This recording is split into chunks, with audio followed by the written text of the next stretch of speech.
मध्य प्रदेश के स्थापना दिवस पर स्कूल बस की लापरवाही से 7 वर्षीय बालिका यशस्विनी पिता रामेश्वर निवासी नारायण की मौके पर मौत हो गई। बालिका को शासकीय चिकित्सालय महिदपुर लाया गया, जहां पर उसका पीएम किया जा रहा है। प्राइवेट स्कूलों द्वारा लापरवाही पूर्वक बस चलाने के मामले में उज्जैन जिला पीछे नहीं रह पा रहा है। पूर्व में भी यहां पर इस प्रकार की कई घटनाएं हो चुकी हैं। उसके बाद भी स्कूल प्रबंधन और प्रशासन इस और ध्यान नहीं दे रहा है। आज फिर एक प्राइवेट स्कूल प्रबंधन की लापरवाही का मामला देखने को मिला। महिदपुर के ग्राम नारायणा में, जहां महर्षि अरविंद पब्लिक स्कूल कालूहेड़ा की बस की लापरवाही के कारण एक बालिका के गिरने से उसकी मौत हो गई। आक्रोशित ग्रामीण जनों ने स्कूल बस को पूरी तरह से तोड़फोड़ दिया। ग्रामीण जन और परिवारजनों का आरोप है कि स्कूल बस में कंडक्टर नहीं था और ड्राइवर वीरेंद्र भाटी तेज गति से गाड़ी चला रहा था, जिससे बालिका के गिरने से मौत हो गई। वहीं स्कूल प्रिंसिपल देवेंद्र सिंह चौहान ने इन सारी बातों से पल्ला झाड़ते हुए यह कह दिया कि बस में कंडक्टर था, लेकिन वह सीट पर बैठा था और रोड पर स्पीड ब्रेकर होने की वजह से बालिका गिर गई। जहां पर हमारी टीम जब पहुंची तो वहां पर कोई स्पीड ब्रेकर नहीं था। स्कूल के प्रिंसिपल देवेंद्र सिंह ने इस बात को भी स्वीकारा कि बस में सीसीटीवी कैमरे नहीं लगे हुए हैं। आखिर कब तक इस प्रकार की घटना होती रहेंगी? स्कूल विभाग की लापरवाही के कारण किसी न किसी परिवार के बच्चे की दुर्घटना में जान चली जाती है। प्राइवेट स्कूलों पर कब कार्रवाई होगी, अब यह देखना है। इन सारी घटनाओं के बाद लाचार परिवारजन बालिका का शव लेकर अंतिम संस्कार के लिए निकल गए। अब देखना है कि प्रशासन दोषियों पर क्या कार्रवाई करता है।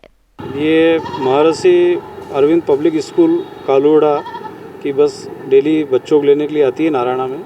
तो नारायणा की बच्ची अपने बस में चढ़ने के बाद ड्राइवर ने लापरवाही पूर्वक ब्रेक लगाया और गेट के यहाँ जो बच्ची बैठी थी सीट पर, वो नीचे गिर गई और उसी बस के पीछे के पहिए के अंदर आकर के उसकी मृत्यु हो गई। और उसका मेन कारण है बस की लापरवाही। उसमें ना तो क्लीनर कंडक्टर कुछ भी नहीं थे, कोई व्यवस्था नहीं थी। गेट खुला हुआ था उस गेट के अंदर, और जो सीट पे वो बैठी थी उस सीट के वहाँ कोई जाली लगी हुई नहीं थी।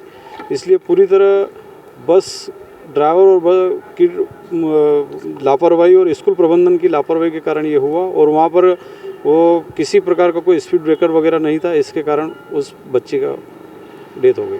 उसमें दोषी वाला तो क्या बताएं, स्कूल बस जो जिस गांव से चलना थी वहाँ से महज आधे किलोमीटर किसी बस्ती के पास आई थी और वहाँ पर कुछ स्पीड ब्रेकर आने से कुछ गियर वेयर लगाने के ड्राइवर का, और बालिका पहली सीट पे ही बैठी थी।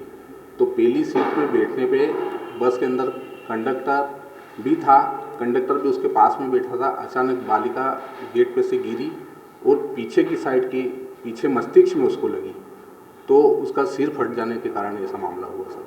अच्छा, जहाँ पे ग्रामीण जनों का ये कहना है कि कंडक्टर उस बस में था नहीं, लेकिन अगर आप बता रहे हैं तो उसमें कंडक्टर था जी, ठीक है, और उसके बाद आप भी बोल रहे हैं कि वो बैठा हुआ था जहाँ उसको गेट पे खड़ा होना चाहिए था जी, ये उसकी गलती है कि नहीं? सर बस वहाँ से स्टार्ट हुई थी और महज 4 या 5 बच्चे बैठे थे। उसके बाद धीरे धीरे गाड़ी में जैसे बच्चे आते जाते हैं, तो उसने उस बालिका को बिठा के फिर वो उसके पास में बैठ गया था, बिठा के उसके पास में ही बैठा था। और फिर आगे स्टॉप पे जाके गाड़ी रुकना थी, वहाँ से फिर वो मतलब गाड़ी ऐसा नहीं कि भरा गई थी पूरी और खड़ा रहे, ऐसा कुछ नहीं। मतलब वो कंडक्टर बालिका के पास में बैठा था कि दूसरी सीट पे बैठा था? नहीं, वो पास में ही बैठा था सर। तो सर जब अगर वो बालिका के पास बैठा था तो बालिका गिर रही थी तो वो उसे पकड़ भी सकता था सर। थोड़ा हो सकता है ध्यान इधर उधर भटक गया हो। ये तो बल्कि कंडक्टर का एक ही काम है कि अगर वो बस पे अगर चल रहा है तो उसे गेट पे ही खड़ा होना, और गेट पे जाली वाला गेट भी होता है जो बच्चों की सेफ्टी के लिए लगाया जाता है, वो भी उसमें नहीं मिला। नहीं, गेट तो सर अक्सर यहाँ तक कि ग्रामीण जनों का ये भी कहना है कि उसके अंदर जो स्पीड है स्पीड भी उसकी बस की बहुत तेज थी। नहीं सर, स्पीड ब्रेकर पे तो गाड़ी धीरे होगी। वहाँ ब्रेकर नहीं है, हम देख के आए, फुटेज हम देख के आए, वहाँ स्पीड ब्रेकर भी नहीं है, प्लेन रोड है, वो प्लेन रोड पे ही देख के आए। वीडियो फुटेज अगर आप चाहेंगे दिखा देंगे हम आपको, ठीक है। और उसके अंदर सीसीटीवी कैमरा भी नहीं लगा हुआ गाड़ी के अंदर। हाँ सर, गाड़ी के अंदर सीसीटीवी कैमरा। और आपने जिस हिसाब से बताया है कि उसके अंदर जीपीआरएस भी लगा हुआ है? हाँ जी, लगा हुआ है। स्पीड गवर्नर भी लगा हुआ है? बिल्कुल लगा हुआ है, आप चेक कर सकते हैं गाड़ी। ठीक है।